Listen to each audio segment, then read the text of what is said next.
कहते हैं जिस प्रकार से हम लोग इस वक्त जी रहे हैं इस धरती पर, अगर इसी प्रकार से जीते रहे तो 78 साल के बाद रेन वाटर नहीं रहेगा और 26 साल के बाद समंदर में मछलियां नहीं रहेंगी।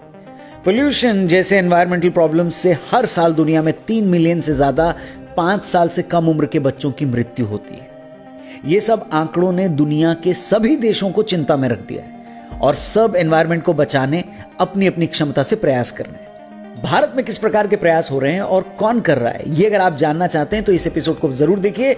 और इस बार फनतंत्र में हम भारत इज बेस्ट के रियल हीरोज की बात करेंगे। नमस्कार, जय हिंद, मैं हूं रौनक।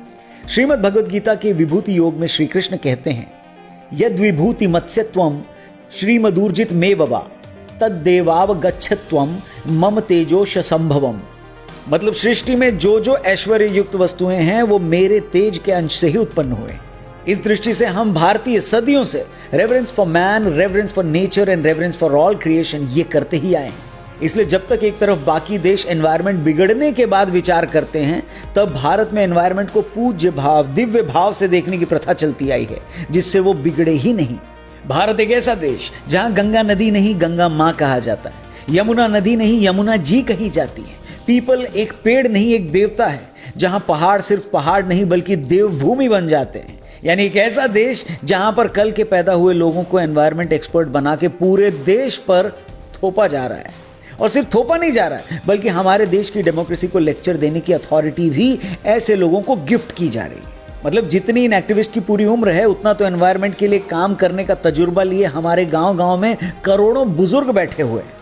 ग्रेटा का नाम तो आप सभी जानते हैं, लेकिन क्या हमें याद है केरल की दादी लक्ष्मी कुट्टी का नाम, जो कल्लार में शिक्षिका हैं और अब भी घने जंगलों के बीच आदिवासी इलाके में ताड़ के पत्तों से बनी झोपड़ी में रहती हैं, जिन्होंने सिर्फ अपने अनुभव के आधार पर ही 500 से ज्यादा हर्बल मेडिसिन उगाई और अब तक आदिवासी इलाकों में हजारों लोगों की जान बचाने का पुण्य काम किया है। लोगों को रिहाना तो याद है, लेकिन 3 साल पहले ही पद्मश्री पाने वाली जंगल की दादी लक्ष्मी कुट्टी को हम भूल जाते हैं। लोगों को ग्रेटा याद है, लेकिन लोग भूल जाते हैं कि उत्तराखंड के कल्याण सिंह रावत जी भी एक ऐसे व्यक्ति जिन्होंने 1995 में चमोली के ग्वालदम क्षेत्र से मैती आंदोलन की शुरुआत करी। मैत का मतलब होता है लड़की का मायका। बाहरी लोगों को देखकर बिछ जाने वाले लोग शायद समझ ही नहीं सकते कि ऐसा आंदोलन जिसमें शादी के बाद विदा होने से पहले बेटी मायके में एक पौधा लगाएगी जो परिवार में बेटी के जाने से जो जगह खाली हुई है उसको भरेगा। ऐसा आंदोलन जिसमें माँ उस पेड़ को जरूर सींचेगी जो उसकी बेटी की यादों से जुड़ा है। वो मैती आंदोलन जो पेड़ को बेटी से जोड़कर उसकी रक्षा का वचन दिलाता है। आज देश ही नहीं बल्कि विदेशों में भी ये आंदोलन अपनी पहचान बना चुका है। ऐसे महान आंदोलन को शुरू करके देश विदेश तक पहुंचाने वाले कल्याण सिंह रावत को सरकार ने 2020 में पद्मश्री से सम्मानित किया है। लेकिन ये हमारी वोक जनता के आइकन नहीं बनते, क्यों आप ही बताइए। और ग्रेटा को एनवायरमेंटलिस्ट बताए जाने पर किसी को कोई आपत्ति नहीं है, लेकिन आप ग्रेटा का नाम जाने और मध्य प्रदेश के किसान साहित्यकार बाबूलाल दहिया का नाम भूल जाएं तो बाबूलाल दहिया जी की कहानी आप तक पहुंचानी जरूरी हो जाती है। 60 के दशक में हमारे देश में ग्रीन रेवोल्यूशन के बाद जब विदेशी बीजों से भारत का बाजार पटने लगा और हजारों सालों से हमारी खेती की बैकबोन रहे हमारे देसी बीज, देसी ब्रीड खत्म होने लगे थे।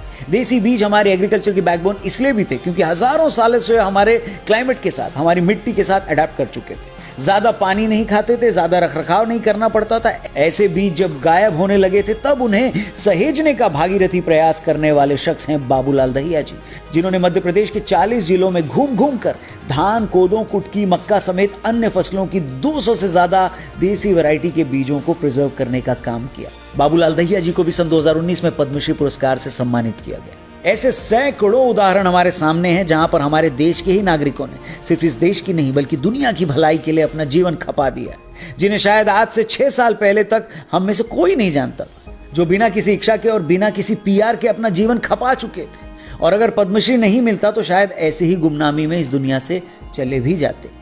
ऐसे में जिम्मेदारी हमारी है कि पीआर और असली काम में फर्क जानना सीखें। जिम्मेदारी हमारी भी है कि समाज सेवा करने वालों और समाज सेवा का दिखावा करने वालों में फर्क करना सीखें।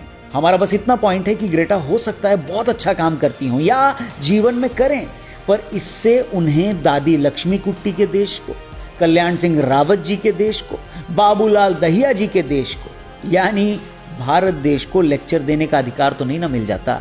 और हम अपनी प्रॉब्लम्स खुद सुलझाएंगे। हो सकता है आपस में लड़ें भी, बहस भी हो, शायद गाली गलौज भी हो, लेकिन ये हमारा अंदरूनी मामला है और इसी का नाम लोकतंत्र है।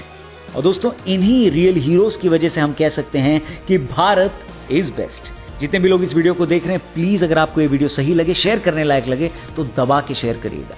फेसबुक पर हर संडे सुबह 10 बजे BIB यानी भारत इज बेस्ट के एक एपिसोड को लेकर हम जरूर आते हैं। फिलहाल अगर आप YouTube पर देख रहे हैं तो हमारे चैनल को जरूर सब्सक्राइब करिएगा, फेसबुक पर देख रहे हैं तो हमारे पेज को भी जरूर लाइक करिएगा, और आप इस वीडियो को कहां से देख रहे हैं ये भी कमेंट करके जरूर बताइएगा। अपना ख्याल रखें, जल्दी मुलाकात होगी। जय हिंद, जय भारत।